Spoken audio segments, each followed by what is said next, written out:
All right. Well, I got it right here. Okay. Hey, everybody, it's your boy Serg Dragon, and welcome to another edition of the Heavens Monsters podcast. We are doing September 30th, the last edition of September for AEW Dynamite. Today we got Andre Mitchell, Yo. Chris Petrie, Mike Henry. If you're ready for an episode of the Heavens Monsters podcast, give me a hell yeah. Hell yeah. I said, if you're ready for an episode of the Heavens Monsters podcast, give me a hell yeah. Hell yeah. And last but not least, the return of Xavier Hill. Once again, MVP is in the ring. That can only mean one thing. Big things popping, little things stopping.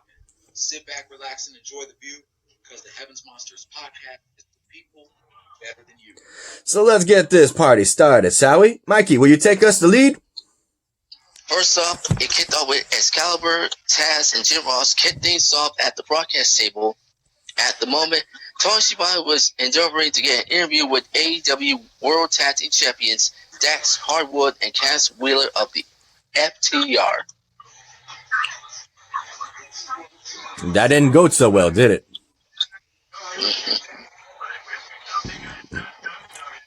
We didn't expect a submission here, note Taz. Our opening contest was Absolute Ricky Starks on a roll with 8 straight single victories versus Darby Allin. The winner of that match would be Darby Allin. So he breaks a Ricky Starks winning streak. Oh my goodness. That's all I gotta say. Chris, get your 2 cents. Ricky Stark had a good fight, addressing Taz, but at the end, it wasn't enough. Darby Allin, yeah, Ricky Stark with a backsplash. They got the victory. The coffin drop. Yeah. Xavier, get your 2 cents.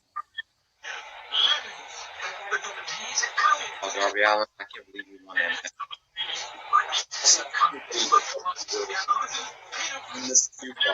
Well, all I gotta say is congratulations to Darby Allin. Yeah, buddy. Mikey.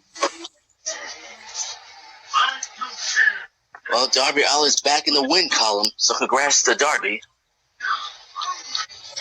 Andre, how do you feel about Darby beating Taz's boy, Ricky Stark? I'm glad. Good job. Xavier, you want to take the next match? Next match is... Let me see. Oh, it's Cody Rhodes appears live in Brawl with Brodie Lee.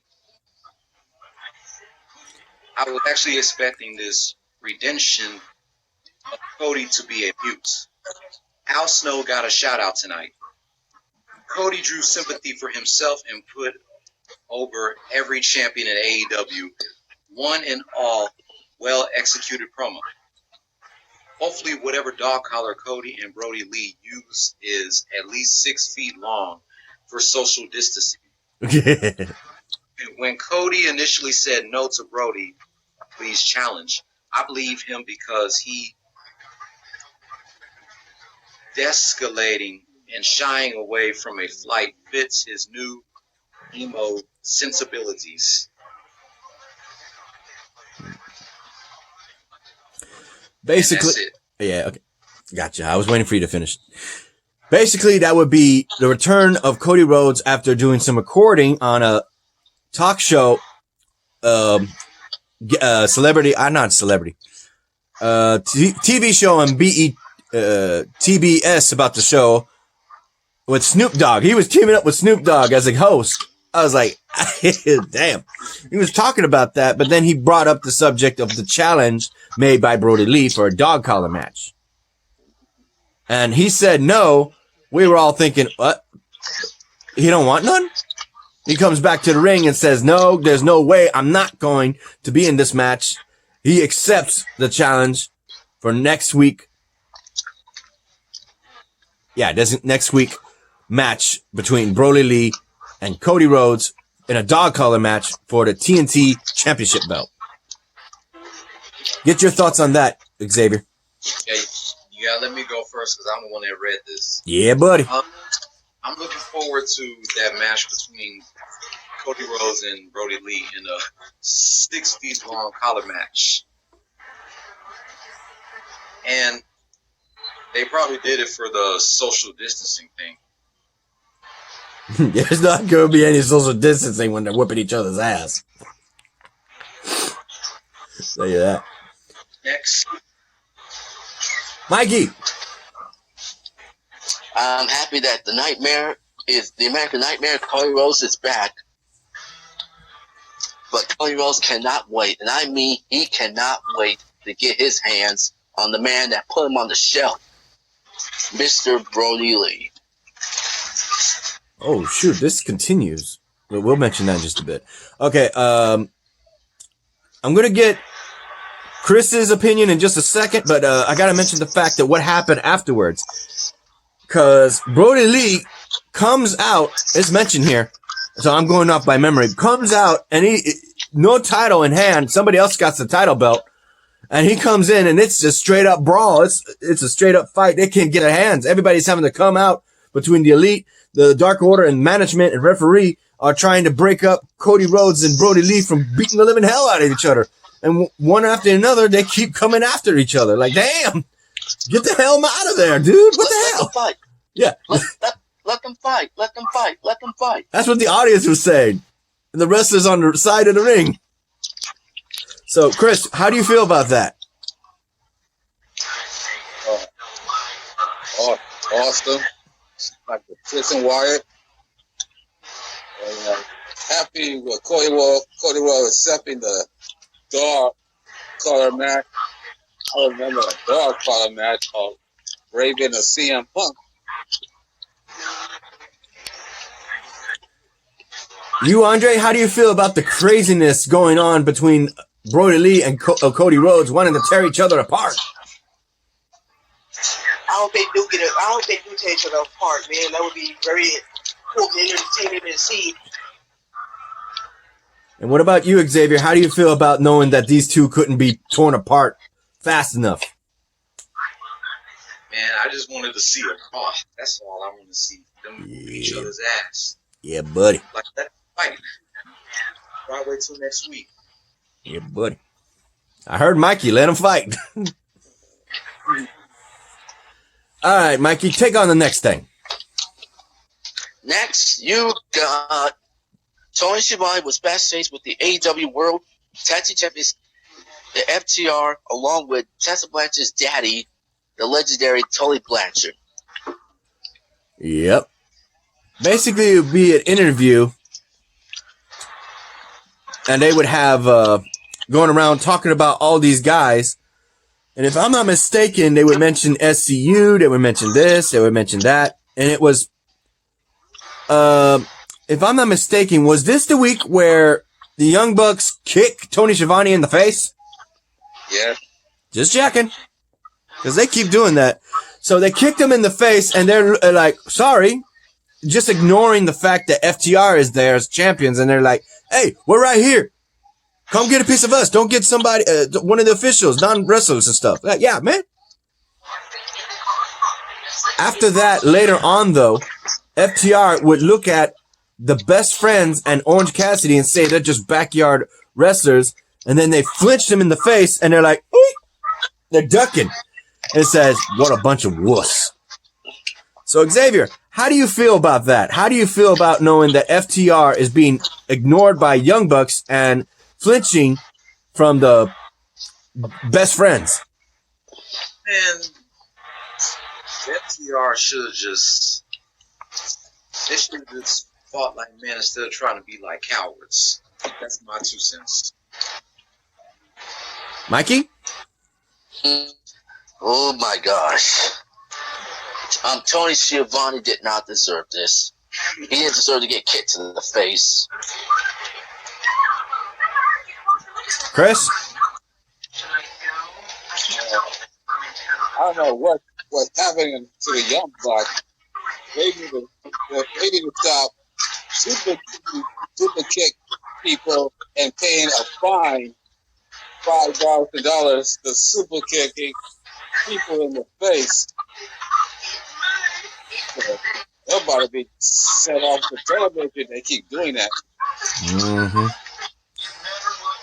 You, Andre, how do you feel about Young Bucks just super kicking non-wrestlers and the FTR talking like they're top guys and then flinching? I hope the Young Bucks get a beat down for doing that. And forget FDR, they're loser. Bunch of wimps. Posers. Yep. Posers. All right, Xavier, take on the next thing. It's got to be Chris Jericho, La Champion versus Isaiah Cassidy. There were some pretty convincing near falls in this match from Isaiah Cassidy. That's a credit to Jericho. There was the second time AEW teased a possible draw, which helped make it seem like less of a guarantee that Jericho would win.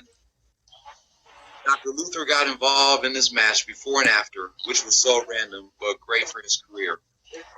And mind you, it was Chris Jericho's 30th anniversary wrestling career.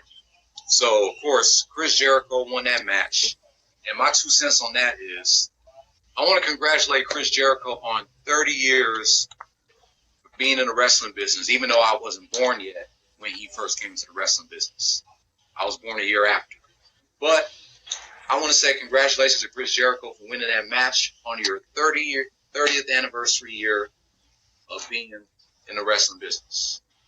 And next month, he'll be a half a century, 50 years old, ladies and gentlemen. Woo. Wow. Just can't believe it. Is that anything? Is that all you want to on your 2 cents? Yes, sir.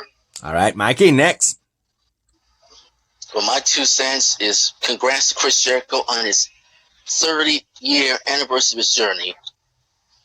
Can't believe he's been wrestling his ass for 30 long years. 3 freaking decades. Yeah, I'm watching that right now. The next episode of Dynamite is dedication to that. It's all about talking about Jericho throughout the matches. So, Chris, get your 2 cents on that match between Chris Jericho and one half of the Private Party member.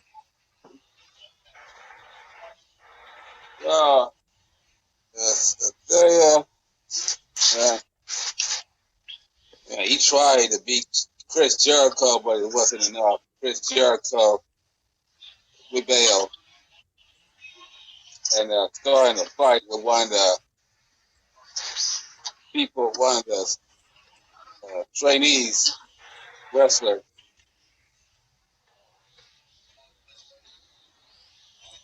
How you feel, Andre, about Chris Jericho winning his match in his 30th anniversary of wrestling? Oh, that's good for Jericho. I'm glad at least I can get to see one more legend before he retires. Oh, he ain't retiring just yet. Yeah. Okay, this one I gotta mention next is this is a match for SCU, Frankie Kazarian and Scorpion Sky with Christopher Daniels versus the AEW World Tag Team Champions FTR with Tully Blanchard in the corner. If I remember correctly, there was some tomfoolery with Tully Blanchard grabbing one of the legs and with the help of the other member of FTR on the outside, and the ref didn't see it, and they got pinned with a dirty pin. Son of a... They cheaters, man. They stole one, says Jim Ross. How do you feel about that, Xavier?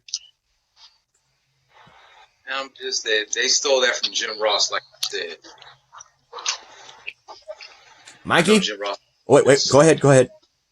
I'm done. I said, I know Jim Ross has got to be pissed. Okay.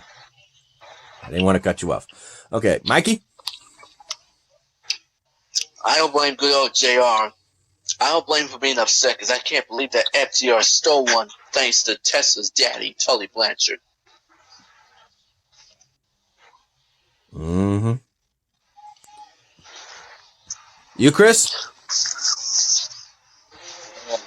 First off, Christopher Daniel was pinned in the back.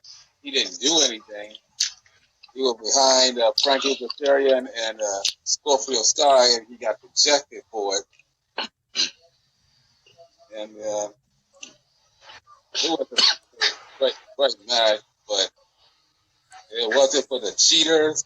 FTR with Blanchard and FTR SCU will have the title at the title one, and it'll been 2 times first ever AEW World Tag Team Champions, but it didn't happen. Nope. Andre, how do you feel about FTR cheating against SCU? That was messed up. I hope SCU gets his revenge on that loser. The loser bum. Loser bum. All right, Mikey, take on the next thing. Announcers received word from Tony Khan about an upcoming tournament. Yeah, that was funny. I was reading that and I was like, didn't they do All Out already? So what the heck? We did a bet. Nope, that's not it. I'm rolling back up.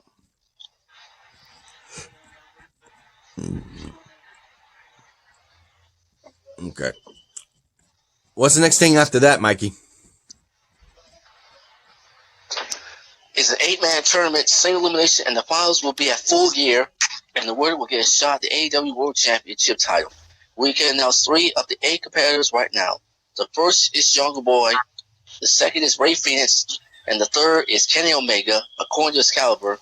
Yeah. And then good old JR asks, "Hey man, is that a shot to you?" Yeah, because he was drinking his beer, and second he said Kenny Omega, he went. And then he got to go, remove his headset, and walk away from the broadcast table with his whiskey. How you feel about that, Xavier? Man, that was funny as hell to me. That's all I got to say about that. You, Chris? That would be like an opportunity for Kenny Omega or Hangman on the Page, Phoenix or Jungle Boy, but with the question mark, who's going to be champion? Still John Moxley or Lance Archer? Got that right. Next thing is the best men. Miro and Kip Saban were hanging out in an arcade talking about the upcoming bachelor party that Miro is planning for Kip. So he's talking with this guy, and apparently Billy Mitchell showed up. They're like, what? The hell? Who's this guy? Hold up. You ready? And we're back. Go ahead, Mikey. Get your 2 cents on Miro planning the bachelor party for Kip Saban. Are you serious? Miro and Kip Saban? I wonder what these two been up to. Playing weird arcade games, which is awesome. I wish we could be doing that, bros. Shit. Yeah, but but we're stuck with that bitch ass pandemic. Got that right. But don't worry, we still got 2 more months till the end of this year, so hold on to your butts. Shoot, at this rate, it's going to go straight into 2001. 2021, you mean? Yeah. Yeah, 2001. Yeah, you said 2001, like what? No, my bad. 2021. Yeah. But like I said, I'm shocked about Miro and Kip Saban playing arcade games.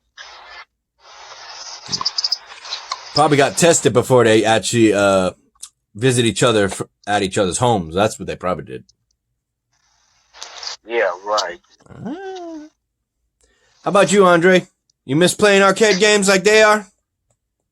Oh man, you don't know the half of it, man. I wish I had some arcade games to play now, buddy. Yeah, but What about you, Chris? Yeah, I miss playing video games. I just love cool video games and I just miss cool games. That's it. Yeah. Now, man, I miss playing arcade games at the movie theaters, such as the Ninja Turtles, Mortal Kombat, Marvel vs. Capcom, and The Simpsons. Shit, that's all. I remember them having all those games over there at Little Caesars, bro. I mean, Little Cece's Pizza. Yeah, CC's Pizza. I missed the Tekken fighting game, and boy, man, I missed the good old days. You had a 4-player X-Men. You had the 4-player Ninja Turtles. You had the 4-player Frog. Tekken. Yeah, Tekken. You had the 4-player Simpsons. You had all that. Ah. One of my favorites was the Jurassic Park one. Shit. I need to check out this place. There's this place near the Minute Maid's Park. It's called Joy-Con. I pass it up every time with my new route schedule on the bus. It literally filled and it sells arcades. I was like, I need to check this place out. So I might do that one of these days. And I'll make, see if I can, I'm allowed to make a TikTok video out of it. Showcase it. They still have some of those arcade games at Dave & Buster's. Yeah, that's what I was about to say. Once this quarantine is over, we need to get head our butts to freaking Dave & Buster's, man. Boys night. Boys night. Woo! I'm actually planning to have a guy/girls night out with you guys as soon as this shit is over. Yeah, buddy. Hope and pray it do be over. Yeah, everybody is. Who's laughing their head off knowing that the president of the United States, Donald Trump, got tested positive for COVID? I see you, Xavier. You damn near falling. Yeah. That's karma. Yeah, I gotta send you a TikTok video that they did with the soundtrack of Mr. Krabs from SpongeBob SquarePants saying, I try to warn you. And all of a sudden you hear, ah! Ah! That's messed up. All right. Next. Okay. What's the next thing on your menu? Xavier? It says, Dasha was backstage with best friends, Orange Cassidy. That's where they made the wuss reference. We can skip that. The next thing is Freshly Squeezed, Orange Cassidy, accompanied by best friends, Trent Taylor and Tucker, blah, blah, blah, versus Dark Orders 10 with Colt Cabana, John Silver, and Anna Angels? Allen Angels. Allen. Yeah, I'll go ahead and, yeah, let Xavier take that. Can you read it from there, Xavier? Yeah. Just by looking at 10, I could tell he's above doing this gimmick. AEW clearly has plans for Preston Vance. And gave his sunglasses to John Silver the way Bret Hart used to give his shades to kids in the front row. The winner of that match was Orange Cassidy. The sloth of wrestling. Get your 2 cents on that, Xavier. Man, 10 was trying to copy off of Bret Hart, giving his sunglasses to John Silver. But other than that, I'm glad Orange Cassidy won that match. How you feel about that, Mikey? Awesome. I'm just glad that Orange Cassidy whooped 10's ass. Andre, how do you feel about Orange Cassidy whooping Dark Order's ass? I'm glad. It's a good thing. Good job to Orange Cassidy. You, Chris? Glad Orange Cassidy got the victory, pulling Dark Order if it was serious group I ever see. Okay, let me see. Okay, next one. Mikey, you can take the next one. I was thinking of taking it, but go ahead.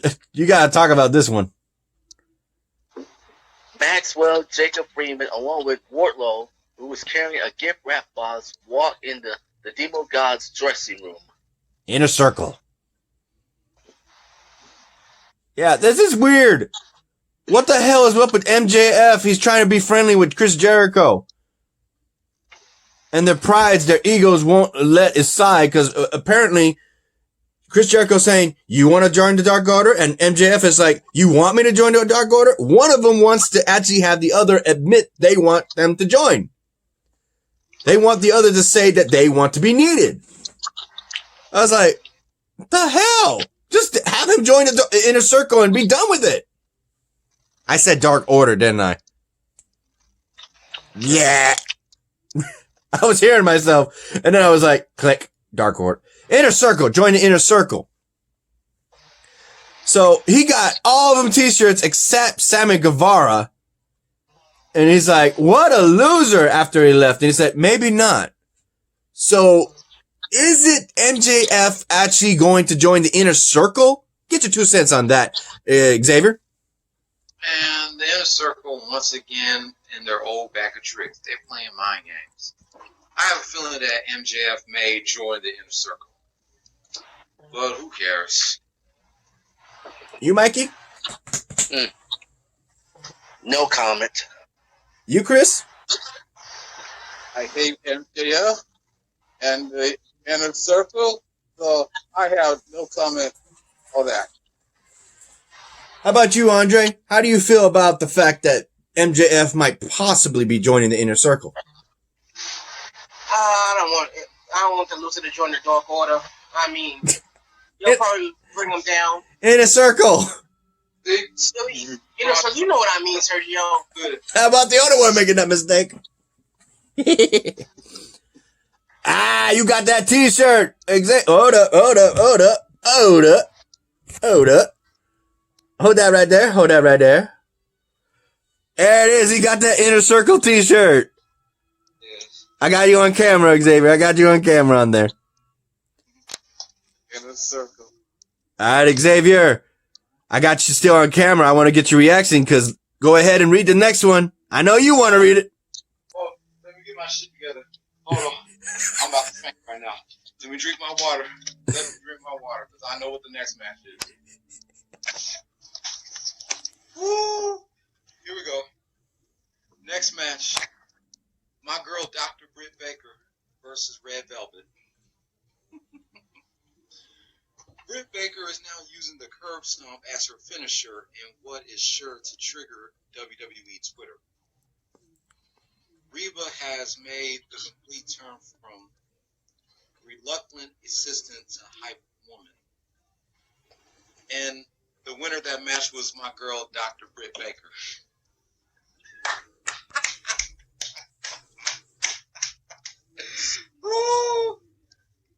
I'm so glad that Dr. Britt Baker is back after several months of not being in the ring because of an injury.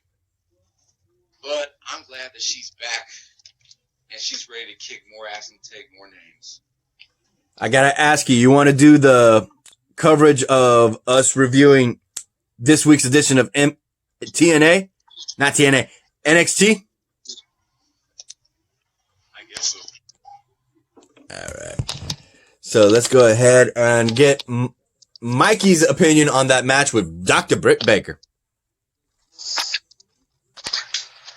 She's back for the first time since her loss against Seth Alexander's woman, Big Swole, in that dental office brawl.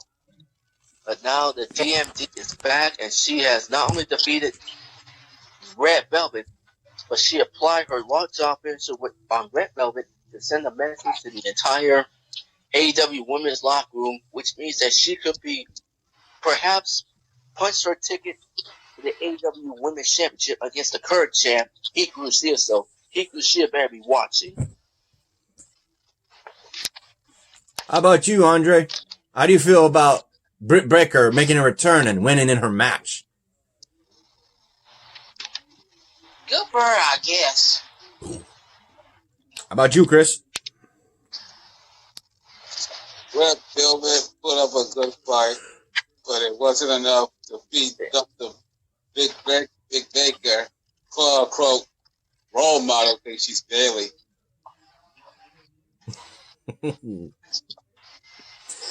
Yeah, that's a difference. All right, Mikey, get the next thing. This is the main event. The next thing, before we get to that, it says Excalibur announced that next week, Demon God, Chris Jericho, and JK will be wrestling Chaos Project, Luther and Serpento. Also, Will Hobbs will go one-on-one with FTW champ Brian Cage. Plus, TNT champion Mr. Brodie will be defending the title in a dog collar match against the American Nightmare, Cody. So apparently this was not mentioned in the beginning. I wasn't paying attention to something, but I remember Eddie Kingston coming out to the ring and saying to this referee that he did not tap out. He passed out. He was demanding that he reverse the call.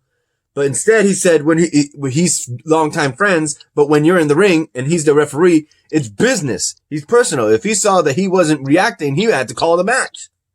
Now he did. And he was starting to get all fed up with him, and both Ray Phoenix and Pentagon Jr. was right there about to handle him. So here comes John Moxley, and he's saying this. He wants a match. He'll give him a match, and this is where it comes in. So, Xavier, you want the main event? Yeah, let's go ahead. The main event is John Moxley versus The Butcher for the AEW World Heavyweight Championship. Yep.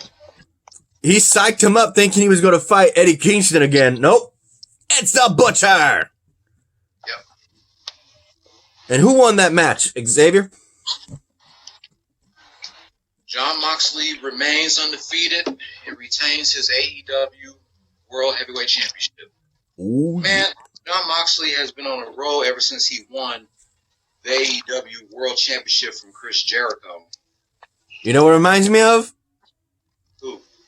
Limp Bizkit. Keep rolling, rolling, rolling, rolling. What? That's for real. You think everybody say, what? AEW referee Bryce Remsburg cut a phenomenal promo explaining why he called for the bell during Eddie Kingston's world title match against John Moxley last week. Yeah. Even the referees can cut promos in this company. Yeah, the Butcher has a great look. He deserved a title shot like a long time ago. John Moxley was so fired up about getting attacked, he put his prize world title on the line. Yeah, John Moxley won that match. He is doing a tremendous job keeping his streak undefeated. That's my 2 cents. Mm-hmm. You, Chris? John Moxley will hold on to that title, but he has to defend it against the Motorheart Lance Archer, renewing their rivalry in New Japan Pro Wrestling. Oh, yeah. You, Mikey? Ooh, like I said, Moxley has not lost a single, not one. You, Andre, how do you feel about John Moxley retaining his title against The Butcher? I'm glad Moxley's still the champion. That's a good thing. Okay. Anything else, boys? No. Nope. All right. Okay, then let's go ahead and get this video ended then. Xavier, would you like to carry? Hold up, 1 second. Hold up. I need to get the video. It's lagging right now. Hold up. Okay, go ahead. Shout out to the Brethrens of the Heavens Monsters podcast. myself, Xavier Hill, Mike Henry, and Andre Mitchell. A link to our 3 YouTube will be in the descriptions down below, as always. And a remaining shout out to Chris Petrie, Team Money, Renee, Barrow, and Delvin. All right, let's get in this video, boys. Let me make this so you can see me. There you go. You like this video, give it a thumbs up. You didn't give it a thumbs down. Hit the subscribe button, like the content, hit that notification bell for the next Heaven's Monsters podcast. It's your boy Serg with Andre, Chris Petrie, Xavier, and Mikey. And that's the bottom line, because the Heaven's Monsters podcast, who says so, we'll see you hopefully a little bit later for AEW from October 7th. I haven't finished watching that, so we'll do NXT. From October 7th. Yeah. Or the 30th. That I saw. Which one? Is it the 30th or is it October 7th? 7th. Thank you. You gonna be a part of that one, Xavier, in just a bit? Yeah, because I watch NXT every now and then. They're doing good right now. All right, we'll be right back.